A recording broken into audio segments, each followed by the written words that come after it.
ইরানের সঙ্গে যুক্তরাষ্ট্র ও ইসরায়েলের সংঘাত শুরুর মধ্যেই উত্তেজনা ছড়িয়ে পড়ছে মধ্যপ্রাচ্য জুড়ে। এরই মধ্যে আকাশ সীমা বন্ধ ঘোষণা করেছে ইরাক ও কাতারও। সম্ভাব্য ক্ষেপণাস্ত্র বা ড্রোন সংঘর্ষ এড়াতে সতর্ক দেশগুলো। জর্ডান সতর্ক অবস্থানে রয়েছে। সরকারিভাবে নিরপেক্ষতার কথা বললেও নিরাপত্তা জোরদার করেছে দেশটি। মধ্যপ্রাচ্যে মার্কিন নৌবহরের অস্বাভাবিক সমাবেশ আঞ্চলিক স্থিতিশীলতাকে নতুন প্রশ্নের মুখে ফেলেছে।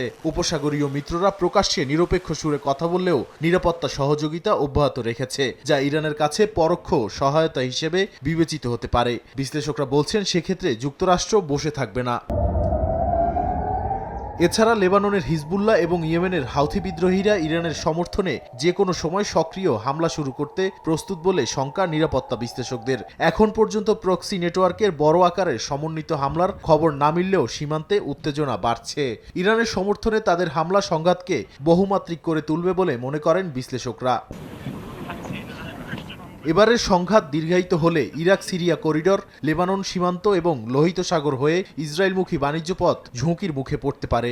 জর্ডান ও উপসাগরীয় দেশগুলো স্থিতিশীলতা বজায় রাখতে কূটনৈতিক উদ্যোগ বাড়াচ্ছে, কারণ পূর্ণমাত্রার আঞ্চলিক যুদ্ধ তাদের অর্থনীতি ও জ্বালানি রপ্তানিতে বড় আঘাত আনবে। ফলে এই সংঘাত এখন কেবল দুই দেশের মধ্যে সীমাবদ্ধ নয়, পুরো মধ্যপ্রাচ্যের ভূরাজনৈতিক ভারসাম্য নতুন পরীক্ষার মুখে। নাদিম মারজান, সময় সংবাদ।